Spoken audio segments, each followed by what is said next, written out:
Ya, Assalamualaikum warahmatullahi wabarakatuh. Kali ini saya bersama Selvandi. Kami berdua akan menjelaskan dan mempraktekkan sedikit tentang teknologi Docker yang digunakan sebagai cloud storage yang dapat digunakan untuk penyimpanan data secara daring. Berikut ini penjelasannya.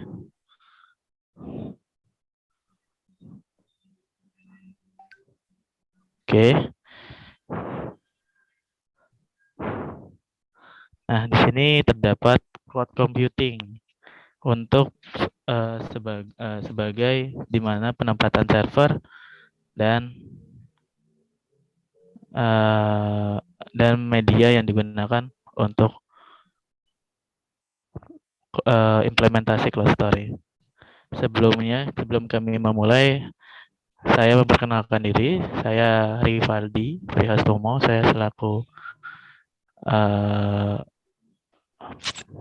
penjelas atau yang memberikan informasi, penjelasan informasi atau penjabaran informasi. Dan rekan saya Selvandi selaku tim recording dari proses pengambilan gambar ini. Oke, kita lanjut. Untuk selanjutnya, ini saya sudah mempersiapkan satu cloud computing, di mana cloud computing ini menggunakan Microsoft Azure, yaitu salah satu cloud provider di mana yang menyediakan virtual private server based on cloud. Oke, di sini saya sudah menyiapkan satu buah server berbasis Linux menggunakan Ubuntu 20.04. Di sini IP publiknya untuk sebagai penjelas. Lokasinya ada di Southeast Asia, zone 1. Terus juga kurang lebih seperti ini ya. Di sini lebih penjelasannya banyak ya. CPU-nya saya menggunakan 1 dan RAM-nya 1 karena di sini saya membuat sebagai developing atau percobaan untuk pengambilan nilai project 3. Oke, pertama-tama kita ambil IP dari public IP yang sudah tersedia. Lalu kita masukkan ke dalam PuTTY. Dan sebelumnya kita sudah mempersiapkan tools-toolsnya, yaitu PuTTY, koneksi internet yang stabil, dan sedikit konfigurasi di dalam Linux. Oke. Nah,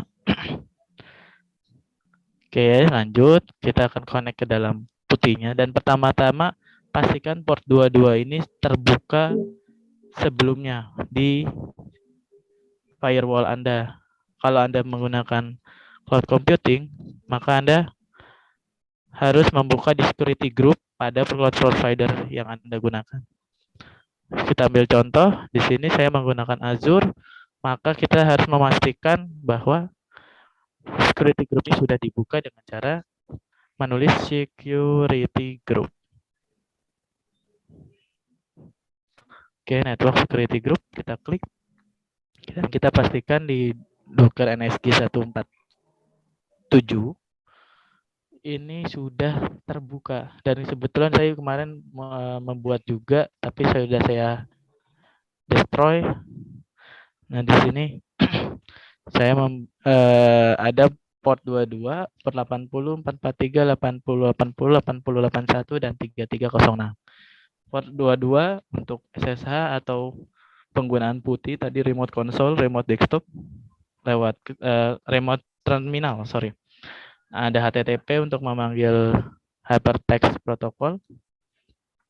Dan ini hypertext protocol secara secure pakai SSL.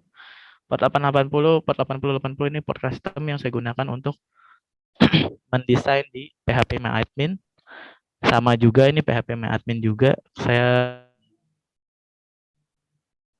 dua port untuk cadangan sewaktu-waktu saya menggunakan suatu waktu port itu dibutuhkan. Dan 3306 ini adalah port database yang bisa di remote secara online melalui remote client MySQL. Oke, lanjut ke dalam servernya, ke VM-nya, instance. Oke, nah, karena sudah dipastikan sudah terbuka, maka kita akan tes di sini bahwa di sini sudah terbuka. Iya, dan sini sudah terlihat login as. Itu kita isikan dengan username yang sudah Anda buat sebelumnya. Dan masukkan password yang Anda gunakan juga. Nah, setelah itu kita login sebagai root. Oke, selanjutnya kita update si dependencies yang ada di dalam server ini, karena pengupdatean dependencies ini sangat diperlukan apabila si server menggunakan Linux yang cukup jauh dengan yang sekarang atau saat ini, dan juga untuk memperbaharui dependencies yang mungkin ada updatean terbaru dari Ubuntu-nya atau dari Linux-nya. Kebetulan saya menggunakan Ubuntu. Oke, sini sudah. Lanjut kita menginstal apt install docker.ce, docker script ce, dan container d. Kita enter. Ternyata ada konflik di container D-nya karena saya sudah menginstalnya sebelumnya. Kalian belum menginstalnya, kalian bisa menggunakan link menggunakan komen di atas untuk instalasinya. Oke, kita clear karena sudah diinstal. Lalu setelah penginstalan selesai, kita bisa menggunakan docker minv untuk pengecekan apakah ini sudah terinstall dengan baik dan benar. Nah, ternyata sudah terinstall. Lanjut lagi kita ke docker compose minv. Ini docker compose ini digunakan untuk mengorkestrasi sebuah kontainer di dalam server. Jadi kebutuhannya untuk menjalankan kontainer secara berbarengan. Oke, kita lanjut. Kita pull atau kita tarik dependencies dari Docker Hub dengan cara docker pull. Dependencies-nya apa yang mau kita cari, dan sedangkan project yang akan kita buat adalah project Nextcloud atau project cloud storage based on cloud. Jadi kita akan tarik Nextcloud yang terbaru.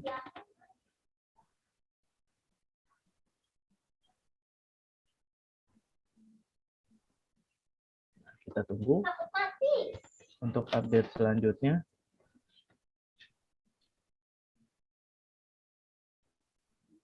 Oke.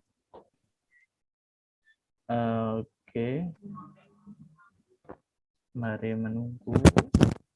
Kita lihat data atau tidak, karena penggunaan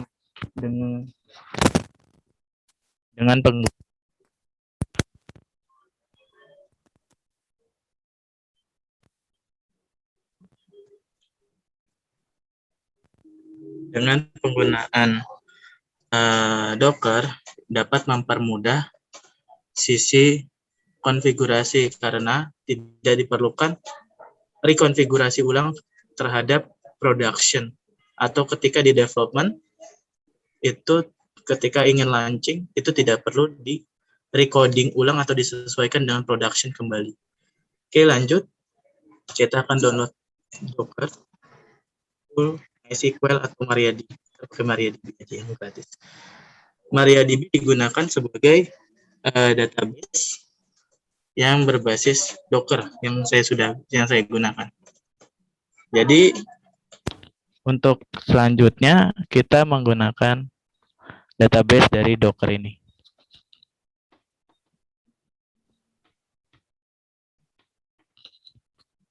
Oke, selanjutnya kita akan coba lagi untuk sudah up to date ternyata. Oke, kalau kayak gitu kita coba deploy dengan port 80 dan MariaDB-nya tidak diekspos atau tidak dapat di remote oleh siapapun. Oke.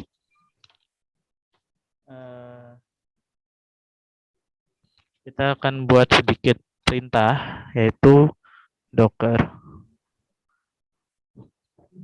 run min d min p 80 binding 80. Terus oh iya, satu lagi, sorry. Sebelumnya kita akan membuat sebuah volume di mana untuk membuat mounting antara server dengan container, yaitu docker volume create, lalu namanya kita Nextcloud, kita rubah ke Nextcloud. Selanjutnya kita create, enter. Nah, ketika kita docker volume ls, itu akan terdeteksi lokal MySQL. Nah, ini ternyata ada lokal MySQL, lokal Nextcloud. Nah, ternyata ini ada lokal MySQL, kita hapus dulu karena kita akan membuat lokal MariaDB. Kita hapus jadi docker volume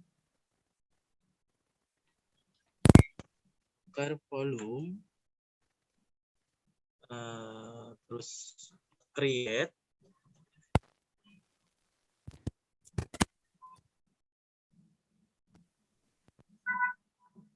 ya, lalu selanjutnya kita buat docker volume create MariaDB. Enter. Terus selanjutnya docker volume rm, atau kita hapus SQL-nya. Oke, kita tidak bisa menghapus karena volumenya sedang digunakan. Baik, kalau kayak gitu kita akan hapus volumenya dulu terlebih dahulu.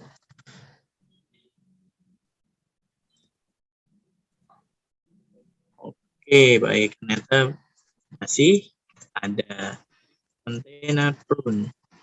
Ini adalah untuk digunakan menghapus semua kontainer.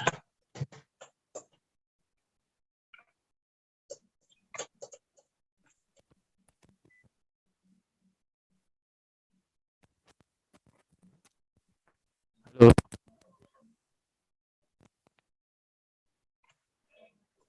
Ya. Ya.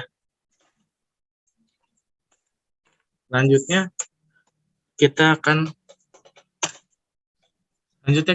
membuat sebuah kontainer dengan menautkan atau memounting dari volume Nextcloud tadi yang kita sudah buat. Jadi kita mounting yaitu dengan cara docker run min d min p 80 min p Nextcloud titik 2 var www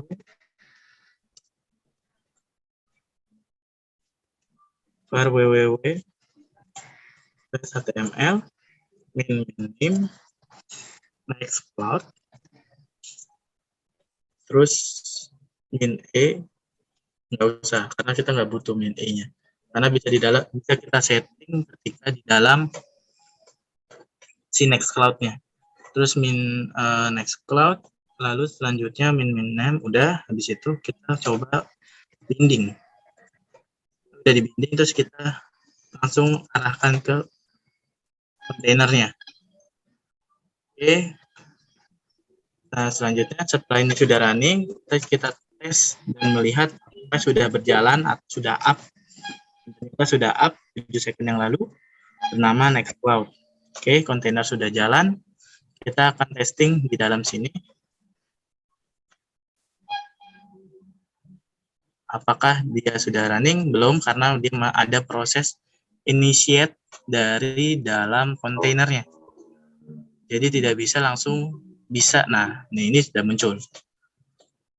Karena dalam satu kali ini dalam running container itu tidak bisa langsung jadi atau running gitu ya. Jadi kita perlu menunggu untuk initiate dari si kontainernya karena merunning aplikasinya. Oke, selanjutnya karena di sini di request minta database, jadi kita buat untuk pembuatan database di dalam kontainer juga. Jadi kita menggunakan full struktur microservices atau bisa dibilang sistem kontainerisasi terhadap semua program. Jadi kita angkat di sini running docker run min d nggak usah dibinding keluar, jangan diekspos karena ini database. Jadi kita langsung min d, setelah itu min name database, berarti Nextcloud DB ya. Terus selanjutnya min e, kita bisa binding langsung di sini min e MySQL. Ini kita testing aja ya. Ini password rootnya kita expose aja karena tidak masalah, ini buat testing juga. Testing 1 2 3 min e my database Nextcloud min e MySQL user Nextcloud juga min e MySQL password Nextcloud.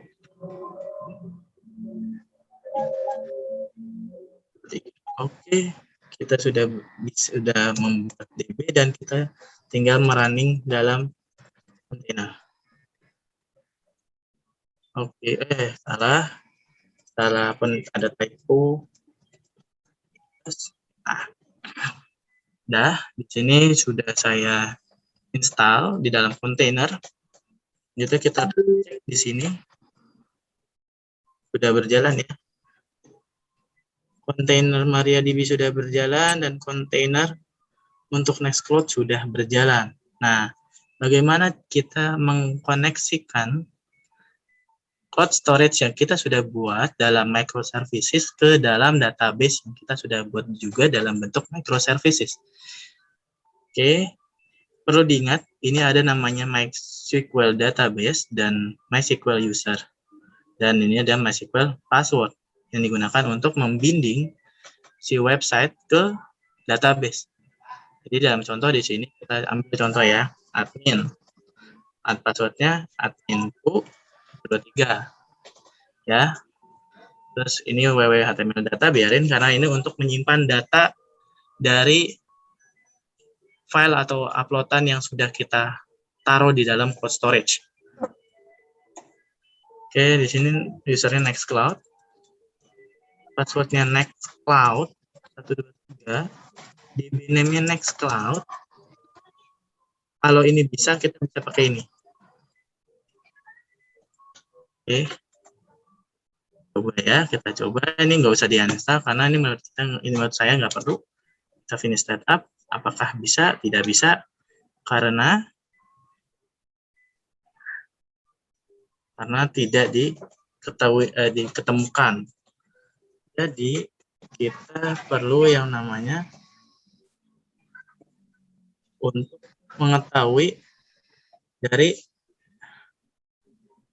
database hostnya ini dengan cara kita inspect dari si kontainernya, yaitu dengan cara docker inspect container MySQL atau MariaDB. Kita klik di sini, banyakkan. Ulang ya. Nah, di sini terdapat IP address, di mana IP address ini yang digunakan kontainer dengan kontainer lainnya saling berkomunikasi. Jadi kita ambil IP ini untuk ditaruh di dalam database host. Kita masukkan ulang database password yang tadi sudah kita buat. Lalu kita masukkan password yang tadi juga. Mari kita coba lagi.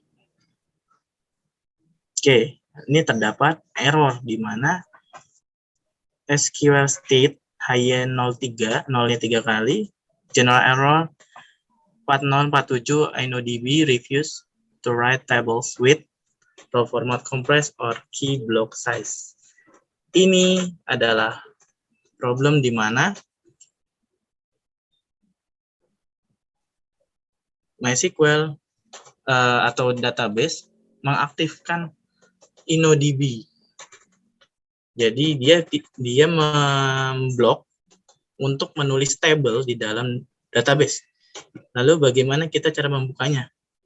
Pertama-tama kita harus running docker run min d min p 80 ke 80. Jadi kita expose ke 80.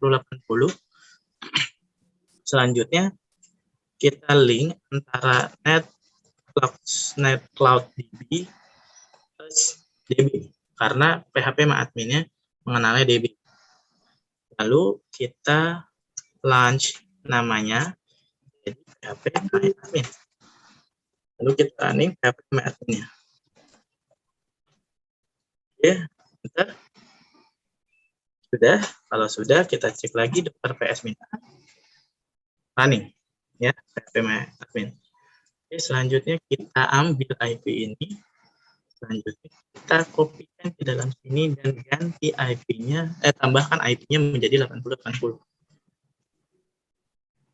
Dan PHP admin.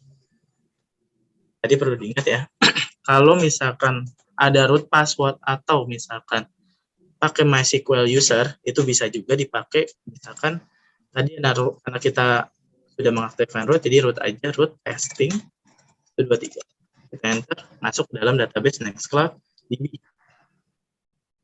Jadi selanjutnya,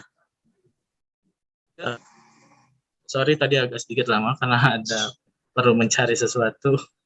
Jadi untuk error ini kita bisa atasi dengan kode ini. Global inno read only compress strip atau sama dengan off. Ini untuk mematikan read only dari InnoDB yang terkompres. Jadi kita set go. Oke, kita coba lagi. Admin setting ya. Ini sudah. Nah ini tinggal diisi lagi. Nah, kita nggak butuh ini ya. Recommend apps. Finish setup. Kita coba untuk instalasi apakah sudah berhasil.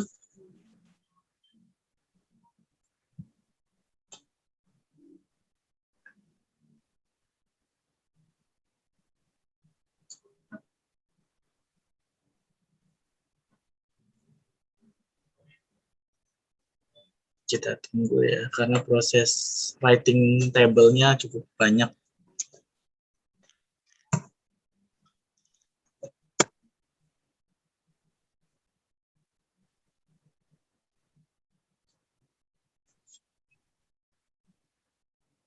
Tunggu ya, kita tunggu. Oke, sudah berhasil. Ini kita menggunakan cloud storage dengan metode kontainerisasi dan tidak perlu merubah-rubah atau mengkonfigurasi sedikit pun, hanya mengkonfigurasi dari sisi Docker atau kontainernya. Oke, kita testing lagi sedikit ya, kita sedikit testing dulu sebelum ini di close. Oke, kita coba delete, oke, delete files, permanent. Kita coba upload file GiveMaker ya. Oke, sudah masuk. Kita cek di sini IP dan ini linknya sudah ini ya. Kita membuka aplikasi ini ada di dalam IP atau di dalam si cloud storage-nya. Jadi kita tidak membuka di dalam komputer ataupun di dalam si laptop atau komputer kalian. Ini kita melihat ini di dalam servernya langsung. Oke, sekali lagi ya kita lihat ya nih. Dalam IP ini, dalam folder ini, dan termasuk file di dalam ini. Jadi sudah pasti ini di dalam cloud storage. Oke. Mungkin itu saja. Sekian dari kami. Assalamualaikum warahmatullahi wabarakatuh.